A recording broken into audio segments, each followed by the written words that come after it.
There was a time when the Netherlands looked like they were going to be the next dominant force in international football. After the shock of missing out on the 2002 World Cup, they had the younger generation coming through, with the likes of Robben, Schneider and Huntelaar. But sadly, they didn't really do much with all that talent, apart from reaching the World Cup final in 2010. Anyway, on FIFA 08, the Netherlands had an insane team, and they had a lot of promising youngsters. So in today's video, we're going to be looking at what the Netherlands starting 11 would be now, if the predictions from FIFA 08 were correct. So with that being said, let's get on with the video. Oh, and like the previous videos, these players have to be under 23, and we're going to be judging them by their potential and overall rating.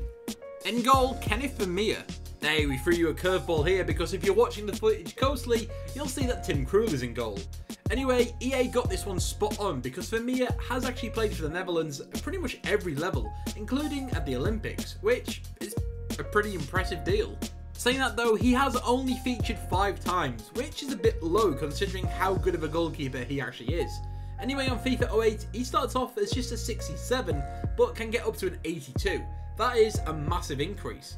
As for Tim Krul, who we have got in goal like we said, he starts off as a 66 and gets up to an 80, which is still pretty great. At right back, Urbi Emanuelson. Yes, I know that he's a left back, but there weren't really any decent right backs in this list, and Emanuelson can play literally anywhere, can't he? In fact, under Allegri at Milan, he played at right mid and at right back in a couple of games, so that's good enough for us. Anyway, he had pretty well-rounded stats and would jump from a 71 to an 81, which isn't bad at all. Plus, he can play anywhere, so he was a pretty good signing on FIFA 08. As for his international career, I mean, I guess he did okay, but just like the fact that he can't secure a position or a natural position, he could never really secure a place in the Dutch starting 11. At centre-back, Ryan Donk. Put a donk on it, right? Hey, that's just some classic banter right there. That's 2009 banter, whenever it came out. Anyway, he was an absolute beast on FIFA like 11 to about FIFA 14, and he was all sorts of expensive. And he was pretty nifty on FIFA 08 as a pretty commanding centre-back for a 21-year-old, who could go from a pretty average 70 to a very, very good 83 rated defender. The second centre-back is Johnny Heitinga. Again, we've got somebody else playing here simply because I cannot be bothered to make bloody Johnny Heitinga on FIFA. Anyway, by FIFA 08, he had already been in the Dutch national side for over 3 years, so it's no real surprise to see him ranked amongst the best young defenders here. Interestingly though, he was only a 75, who could get up to an 83, but that still seems a little low considering just how good he was back in the day. And at left back, we've got Royston Drenthe. Hey, we talked about him the other day in our Real Madrid video, where he narrowly missed out on beating Marcelo to the left back slot. Incredibly, he was really highly rated, and in fact could get up to an 86, which is very impressive. So impressive that, like we said, he really nearly did beat Marcelo to being Real Madrid's best left back. I don't know how that happened, or how that nearly happened, but it did. Now he's a rapper, so I don't even know what to say about him anymore. Moving on to our one central midfielder, we've got Wesley Sneijder. Another one from our Real Madrid video the other day, seriously go watch it if you haven't, and sadly, here's some spoilers, he didn't manage to beat Toni Kroos to that midfield spot, despite being one of the best players on FIFA 08.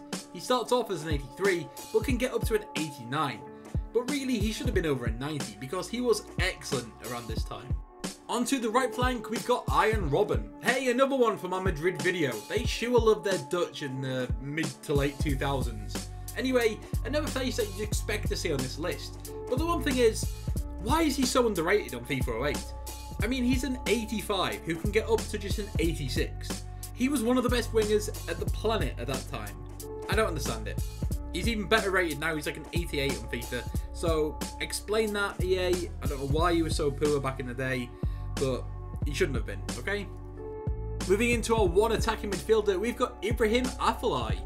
Okay, so we could have been boring and played Nigel de Jong or Maduro, but we wanted to go all-out attack, the proper Dutch way.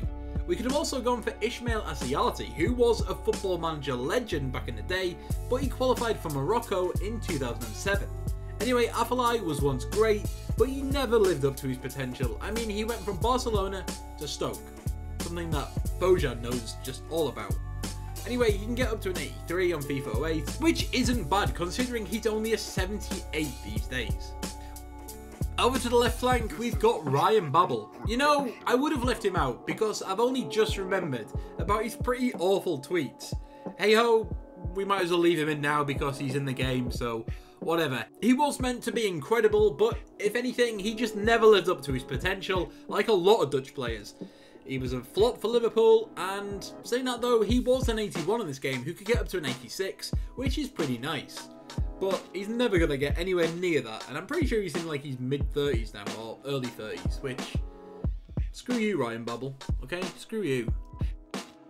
Onto our first striker, we're kicking things off with Bart Ronhaar. Who the hell is he? Yep, that was my first thought, but then I realised that he's actually one of the best players in the world according to FIFA 08. Seriously, he was a left winger / left forward who had loads of pace, tricks and could dance past anybody. He starts off with a rating of 87, which is amazing, but can get up to a 90 rated forward, and he is incredibly lethal. So where is Ronhaar now? Well, we can't seem to find anything about him, so who knows? And the final striker is Michelangelo van der Poel. Honestly, one of the best players ever on FIFA, at least for me. He was an absolute god back in the day. He started off as an 84, which isn't bad, but he would become a 92, and he was incredible. Bags of pace, passing, shooting, dribbling, he had literally everything, and he should have been one of the best players on the planet by now. But like Ronhaar, he has disappeared into obscurity. Or has he? Well, no, because he never actually existed. Yep, EA couldn't secure the license for certain Dutch players, so they just came up with some excellent PES names for some of them. I'm going to take a guess that Van der Poel was meant to be Van der Vaart, but I think he's actually on the game, and Ronhaar was maybe meant to be Robin, but again, he's on the game, so maybe they did get the license and they just forgot to take these players out, which is good news for us because they were incredible, if only they were still in the game. And they really aren't the only Dutch players that weren't real in FIFA 08. The others were Laurens Montagnier, Pim Statemets, Luc Hodemaker and Hans de Nootboom. Just to name a few, in fact there's loads more. And that's our video. Which country's FIFA 08 predicted 11 do you want to see next? Let us know in the comments below. Be sure to like and share this video with your mates, and why not hit that subscribe button as well so you never miss out on a video. Thanks for watching and we'll catch you next time.